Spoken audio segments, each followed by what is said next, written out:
Hey guys, what is up and welcome back to another episode of Phoenix Race, Attorney Justice for All. In the last episode, we briefly cross-examined Adrienne Andrews and accused her of writing the suicide note that was in, the, little wooden bear puzzle thing. And also, the killer got away again, and Gumshoe's car broke down. Or not broke down, he got into an accident, and now we're gonna call Francisca to hopefully go help. And I guess we're just gonna have to keep this going for as long as we can. Let's go!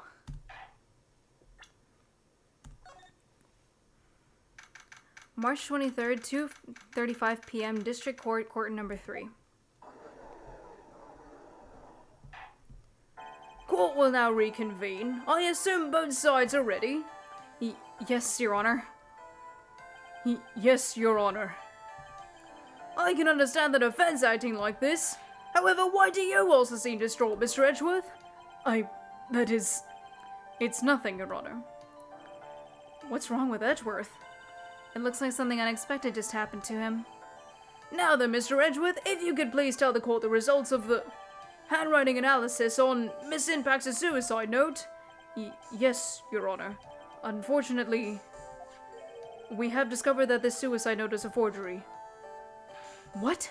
What do you mean, Mr. Edgeworth? This note was not written by Miss Impacts herself. It is a fake. Aw, shit, we were right. Order! Mr. Edgeworth, would you care to explain what is going on? If this was not written by Miss Impacts, then who wrote it? We would need more time to do a more detailed analysis. However, it appears that the handwriting matches that of the victim, Mr. Juan Corda. Oh, Corda. Mr. Corda? Well. It looks like Miss Impacts never left a suicide note after all. She never wrote anything about On Guard. However, Your Honor, even though this suicide note is indeed a fake, Mr. On Guard could not have known that, and so that facts remain unchanged. Acting under the assumption that it was real, he had plotted to possess it. That does sound very plausible. This theory that On Guard had no idea that the suicide note was fake. Something seems a little wrong with it. That On Guard had no idea the suicide note— Oh! Camera. The defense believes that the theory that the prosecution has stated contradicts testimony. If everything the prosecution has proven up to this point is true, then it's impossible for Mr. On Guard to not have known it was a fake.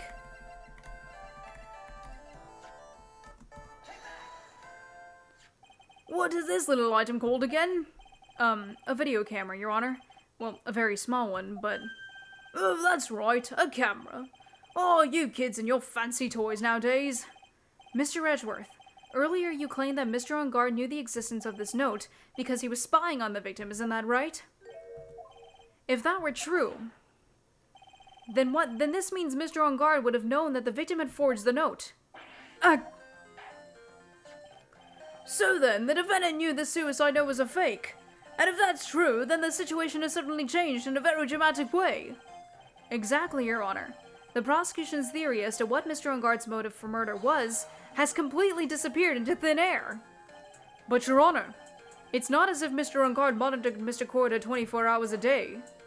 Perhaps the victim wrote the note in a place Mr. On Guard didn't know of. Well, right back at you, Mr. Edgeworth. Why don't you show us some proof that the victim made the forgery at an unknown place? Ugh! Order, Mr. Edgeworth. It looks like this time it is you who has dug his own grave. Ugh. As I figured. Huh? As you figured? As I figured it came down to this after all. Mr. Edgeworth, you are not making any sense. When I heard the results of the handwriting analysis, I thought this might happen.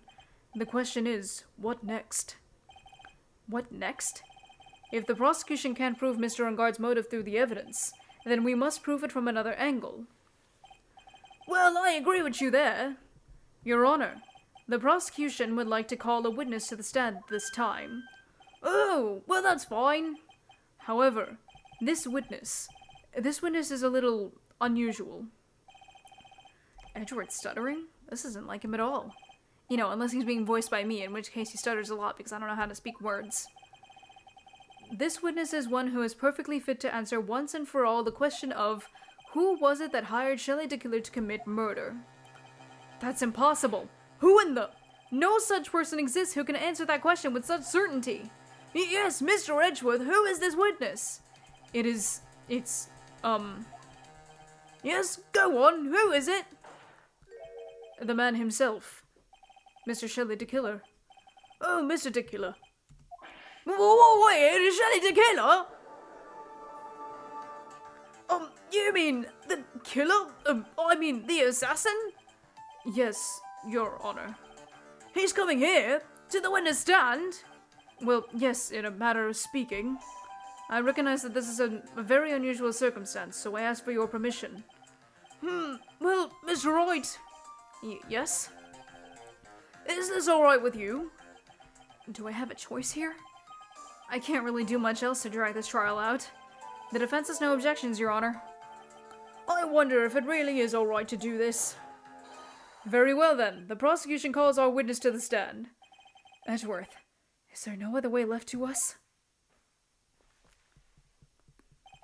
Now then, witness. Your name and your, occupation, please.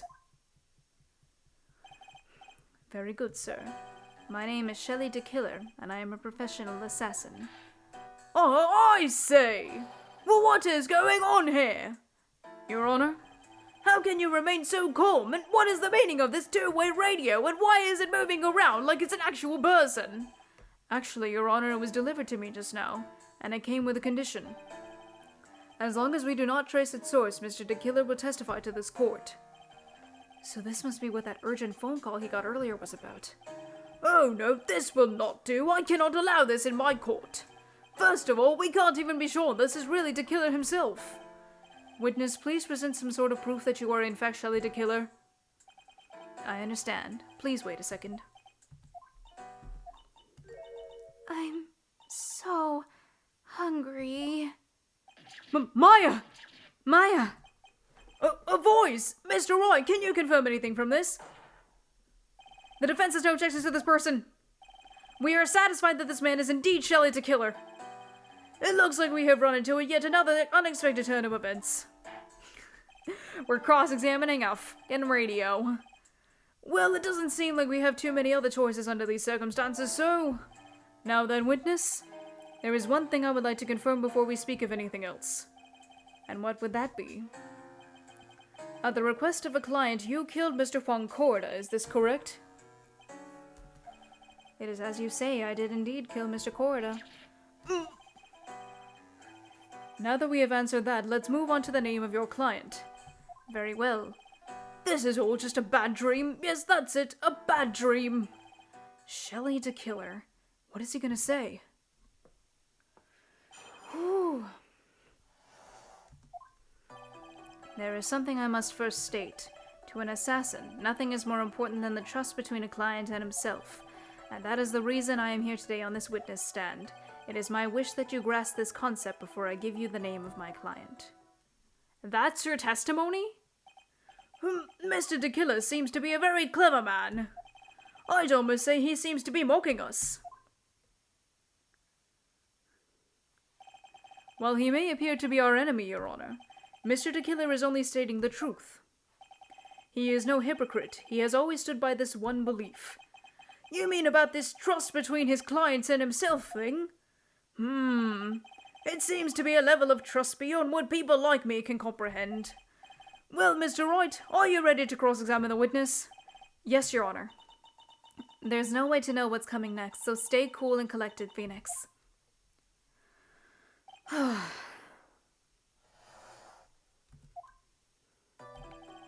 something I must first state. To an assassin, nothing is more important than the trust between a client and himself. The trust between you and your client? I provide my services in a fast and efficient manner. In exchange, I trust that my clients are discreet about me and my identity. If too many people knew my face, it would be quite troublesome. And that is why you're testifying in this manner? This is the first time one of my clients has ever been accused of murder. I must preserve the de Killer name so my clients can trust me. But couldn't someone stab you in the back and break your trust? It has never happened before, but if it ever did... Yes? That person wouldn't be my client for very long. They would certainly. That's enough, please, no more! Very well. It was only a hypothetical anyway.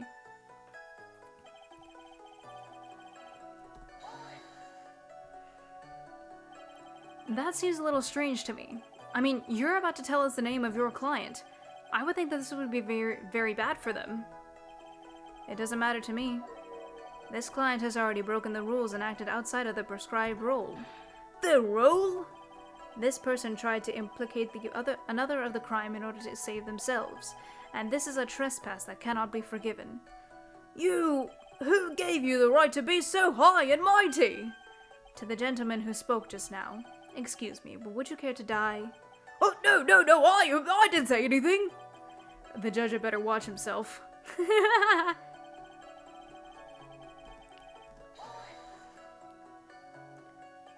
We understand, so please tell us the name of your client. I'm afraid I cannot do that. I still have a few things to say before I do. Ah, egomaniacal. It's not good for your health to be so aggravated. You won't live very long if you let everything bother you. Somehow, that coming from an assassin makes it less than comforting. I don't really care about all the small extra fluff, just tell us the name already. Patience. Try to calm down a little. It's important to try and understand his mindset. He seems very steadfast and close, so you're going to have to get him to talk. I'm not his therapist, you know. So I was supposed to press all the statements. I'm stupid. We can hear anything you have to say later. Can you please just tell us your client's... I don't think you understand your place, Mr. Attorney. I said this is something I must first state. Do you know what the word first means? Sorry. Go on. Well, it appears this is one witness you can't badger, Mr. Wright. That's only because you don't know about my situation. What do you want? The trust between you and your client? I provide my services in a fast and efficient manner. In exchange, I trust that my clients are discreet about me and my identity. These are the roles and duties an assassin and his client are to carry out. I'm sorry, but I was wondering about something you just said. You said that your client had already broken the rules. A person who frames another is the worst kind of human. And that's why you feel you can betray this person. I have no trust relation with a client who can't understand their assigned role. Just my luck, an assassin with a conscience. Who would have figured? Now then, everyone, do you think you can understand my logic? This case just keeps getting better and better. If you can't, then I'm afraid we can't proceed. Everyone understands your point, I think, really. In that case, I believe I am prepared to disclose the information you seek. You have made it crystal clear that you value trust over all else. I believe we are ready. Excellent. And that is the reason I'm here on the day on the witness stand now. I do believe it's about time I reveal the name of my client. Don't you think? Yes! What is it? Now I can't bring myself to ask the client's name. If you can't ask it, Mr. Wright, then I will. Witness. What is the name of your client who requested the murder of Mr. Juan Corda? That person's name is... Adrian Andrews. What? Witness! That's not who you told me it was earlier. Pray tell, what are you talking about, Mr. Prosecutor? I should think I know my own client, and it is Adrian Andrews. What? What the f... This can't be! On the phone earlier! What's going on here? My guess is that Mr. De Killer just stabbed Mr. Edgeworth in the back. Stabbed Edgeworth in the back? I'm sure in order to get an audience with this court, Mr. De Killer told him a different name. Mat on guard, perhaps? I knew it! This is outrageous! I was deceived! This witness is telling a very serious lie. But you were the one who summoned this witness. You, Shelly De Killer? My testimony is the truth. The defendant at the moment is Mat on guard, am I correct? All I wish to do is help procure his acquittal. Well, all of a sudden it feels like we can actually win this. Yeah. Right, you, De Killer. The prosecution has failed to provide a motive and has instead provided the suicide note, which is a forgery created by the victim. Furthermore, there is a possibility the defendant himself knew it was a fake. But most definitive of all, we have heard from the assassin himself the name of his client, Mr. De Killer's client, who requested the murder was not the defendant at all. No. With all this evidence, it is obvious to me that this means that Mr. Matongard is innocent. I seem to have caused you all a bit of confusion. Please continue your discussion and call me when you have reached a verdict.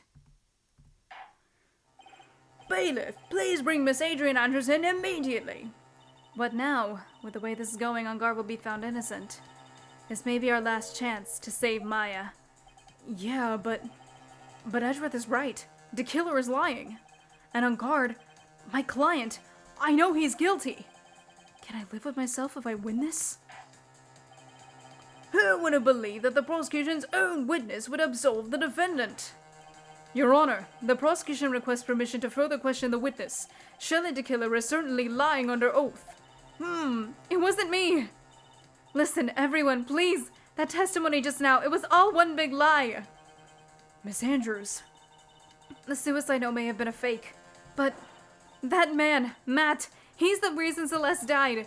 And Juan's death, it was all because he got pulled into Matt's twisted world. The testimony just now. You have to believe me. It was a horrible, horrible lie. But Mr. De Killer himself has testified. He has named you as his client. No, that's not true. Also, there is quite a bit of evidence that points to you. The knife and the button, donning the Nickel Samurai's costume. But that's... You even have a motive. We know that Miss Celeste Impax was a large part of your life. You wanted to follow her, and you wanted revenge against the two who hurt her. I would say you have plenty of reasons to want them both dead. No. Mr. Wright! You know the truth. Tell them! Tell them the real story! Who the real killer is! Tell them! Please, help me. Yes, I know the truth. Mr. Wright. Yes, Your Honor? I believe we have reached the end of this trial. Therefore, I ask the defense for any final words or opinions. I have to decide. Do I take the not guilty verdict and save Maya? Or do I throw this chance away and wait for Gumshoe's new evidence? What am I supposed to do? Request the... Phoenix. I can't do it, Mia. I can't accept a not guilty. You are a lawyer. I know. But Matongard is a killer. A murderer. I can't let him get away with this. I can't let someone else take the fall. If I let Miss Andrews be convicted, then I am no better than Angard. And even though I don't want to admit it, I have to face the fact that it is because of Edgeworth that I now know the real truth. He could have gotten Angard convicted so many times over, but he never took a single one of those chances. If I take this verdict right now, I'd be betraying his trust. His trust? I never thought about it until now. I trust him. Yes, you do. Mr. Wright, your opinion, please. The defense requests that we'll be allowed to further question Mr. De Killer. Am I hearing you correctly, Mr. Wright? Right. But that witness has cleared your client through his testimony. Your job here is done. I'm not done yet. To see through this witness's lies and find the truth. That is my job, Your Honor. There's still more evidence to look at. And I'm sure that once those pieces arrive here in this very courtroom, a miracle will occur. Very well. The trial will continue. Mr. Edgeworth, please re-establish connection with Mr. De Killer. Right away, Your Honor. Has a verdict been reached? Before that, we would like to talk with you a little more. About... All you needed from me was the name of my client. What else could you need me for? Well, actually, we would like to hear everything you know about this case. That is how things are usually done. What is he talking about? Usually done. But what shall we have him testify about now? Mr. De Killer, if you don't mind, please testify about your client in more detail. You legal people and your procedures, is it any wonder no one likes to go to court?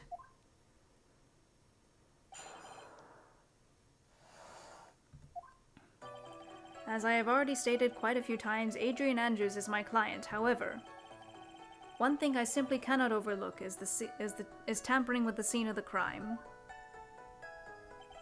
My client did it to frame another for the crime, while pretending to be the first person to discover the body and enter the scene.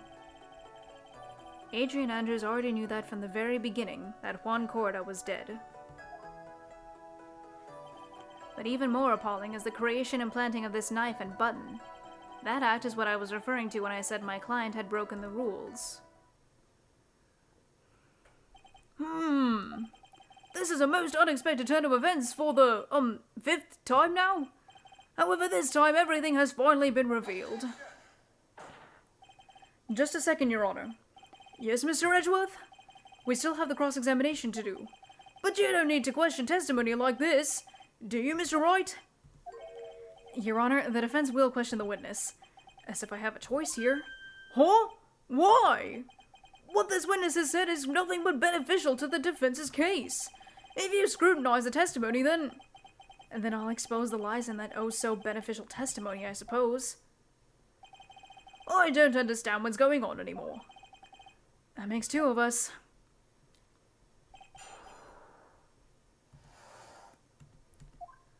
Okay, as I have already stated quite a few times already, Adrian Andrews is my client. However, one thing I simply cannot overlook is the tampering with the scene of the crime. Okay, what up? I would think that most people wouldn't be able to overlook a person hiring another to kill. If I had a problem with such a thing, I wouldn't be very effective at my job. Yeah, well, a change in occupation might be good for you. However, I will say this. Even though I am the one that does the deed, my clients are always the real guilty party. That goes without saying, Mr. De Killer.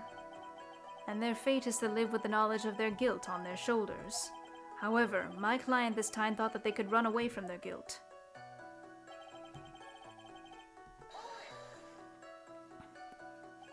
Are you talking about the button and the knife? Yes, and my business card. Oh, this card. So that no one has to waste their time, including the police. I always make it a point to make things as easy as possible. You try to make things easy?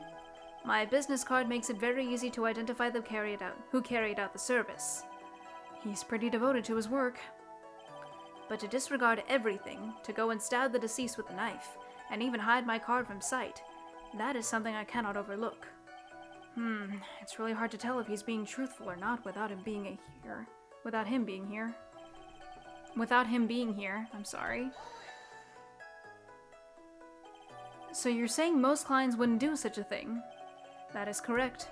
Usually, most people try to create an alibi for themselves. If you should use my services, Mr. Attorney, I would suggest you plan for your alibi, too. No, I already told you. I have no intention of ever using your services. Why does he keep looking at me like I'm the one on trial here?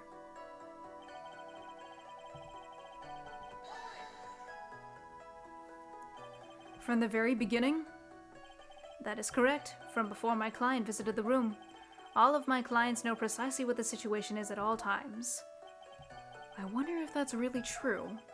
That's odd.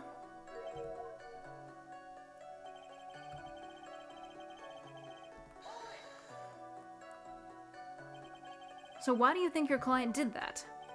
What do you mean by why? Well, fiddling around at the scene of the crime is pretty risky. And why would someone who have requested a murder go to the crime scene anyway? That is true. I assume it was probably done to frame Mr. Ungard. If that's the case, then why didn't the person just request that you do it? Sadly, that is not possible. Huh? My job is to kill, that is all, and to leave my business card behind, naturally. The business card is so my clients can escape blame. To protect them is my duty. Even if they say it's for revenge, setting someone else up to take your fall.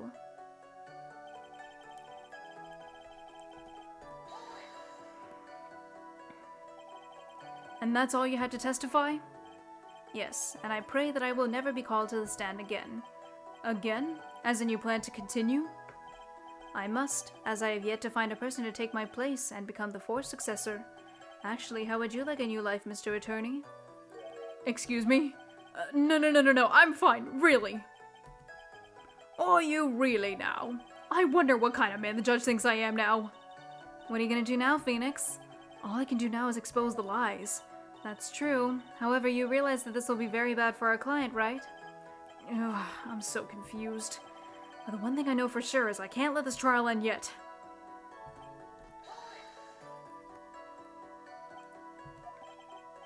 What is it, Mr. Wright? If I press him the wrong way, it might raise suspicions on his end. But I have to do something to waste more time. Witness, about requesting a hit. Yes? How much is your fee?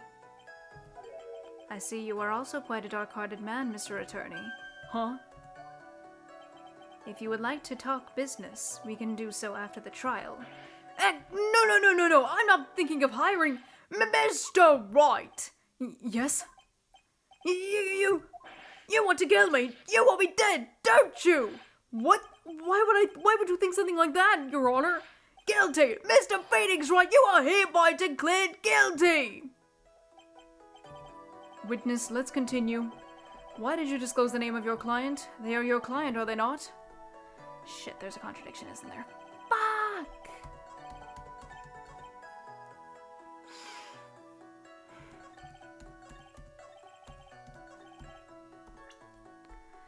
Okay, Edward said something like, that's odd, right here.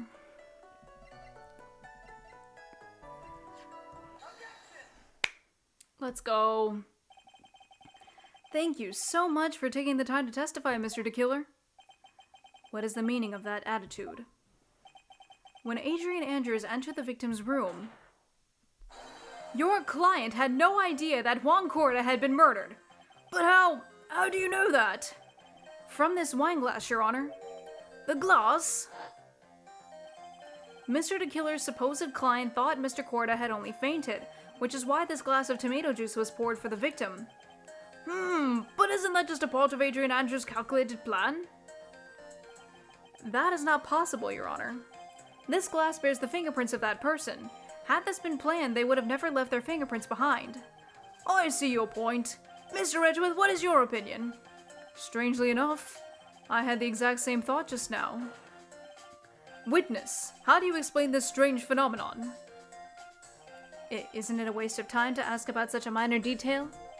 It's not a very important point anyway, correct? I'm afraid you are mistaken. If Adrian Andrews really is your client as you claim, then your client should have had knowledge of Mr. Corda's death. If not, then that can only mean that Adrian Andrews was never your client at all. How strange. Yes? Why is it that the attorney has yet to raise an objection at this absurd situation?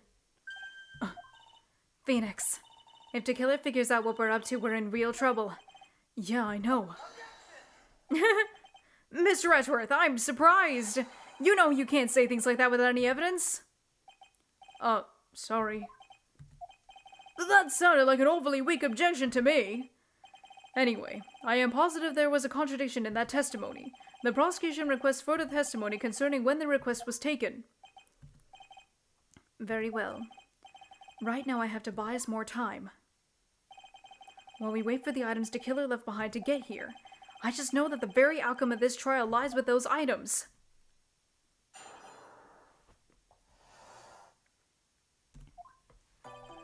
This request This request came to me, about a week ago. It was a request for my services on the night of the award ceremony. We met at a certain bar to discuss and finalize a few matters. That is what occurred. I trust my memory, and I believe I have made no mistakes.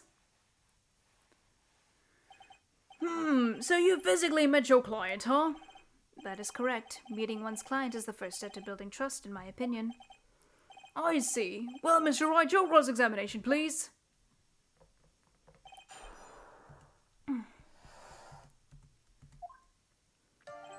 This request came to me about a week ago. It was a request for my services on the night of the awards ceremony. We met at a certain bar to discuss and finalize a few matters. So you physically met Adrian Andrews, right? Of course I did. What was that? What was with that brief pause? Witness, I would like for you to give us a few more details. I always meet my clients as a matter of principle. I have never taken a request by telephone or mail. And why is that? That's because I value the trust between a client and myself above all else, and the only way to establish that is to speak to the client while looking them in the eye. Well, Mr. Wright, was the testimony just now of any importance? What the fuck? Why he meets his clients is not important, and that wasn't the point. Witness, please stop sidestepping my questions. What do you mean by that? My question was, did you really meet Adrian Andrews in person? I have already told you, Mr. Wright, I did. It was only through talking with him face to face. Him?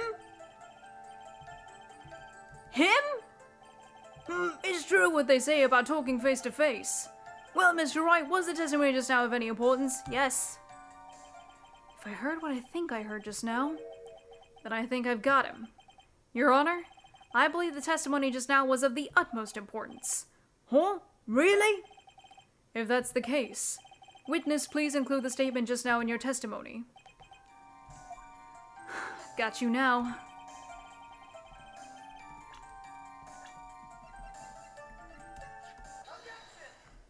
Dumbass. I would like to go over this one more time. You met Adrian Andrews at a bar and took the request at that time. Yes, that is correct. And that's when you thought he was trustworthy. How many times must I repeat myself? Yes, that is correct. I'm sorry, but that is an impossible tale. What? SHELLY DE KILLER. You have never met the real Adrian Andrews. But why would you say that? Because you made one very big slip-up. About her. So what is the issue? What did you just say? About her? If you had ever met Adrian Andrews in person, one look would have told you that she is a woman. Oh! The radio just broke. Order in the court. Mr. Wright, what is the meaning of this? This witness testified to the following. That he always meets face to face with his clients when he is taking their request. But he has never met Adrian Andrews in person. Yes, Your Honor, that is exactly the point. That means Mr. De Killer's client could not have been Miss Adrian Andrews. Oil is coming out of the... That's so funny. Mr. Edgeworth, I understand your logic on this one. However, why would the assassin make such a basic mistake? I believe it has to do with her name, Your Honor. Her name? Yes, Adrian Andrews is without a doubt a very androgynous name. Yes, I see. Unluckily for Mr. De Killer, the entire time he was on the stand, no one had stated Adrian Andrews' gender, and so he simply picked the wrong gender to go with. What? What is going on? SHELLY DE KILLER, this court demands an explanation. I think somehow I must have mixed up this client with another. So does that mean you remember something different now? Yes, of course. Please, if you would allow to testify once more. I know he's just going to spit out more lies. Very well, but this time please give us the truth and nothing but the truth.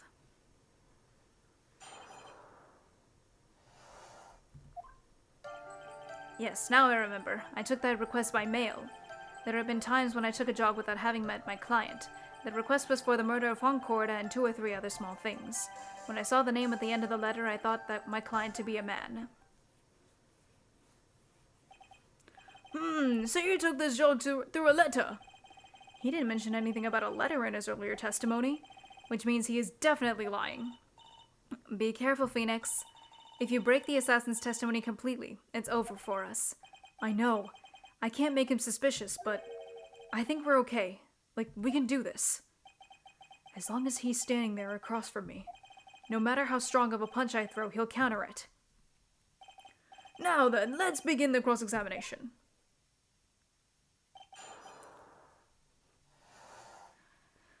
Alright, that's where we're gonna stop for today. Roll the end card. Objection! You haven't hit like and subscribe yet! Hold it! You forgot to ring the bell to get notified whenever I upload! Take that! Click here to watch more of my videos! Thank you guys so much for watching, and I'll see you guys in the next episode. Bye-bye!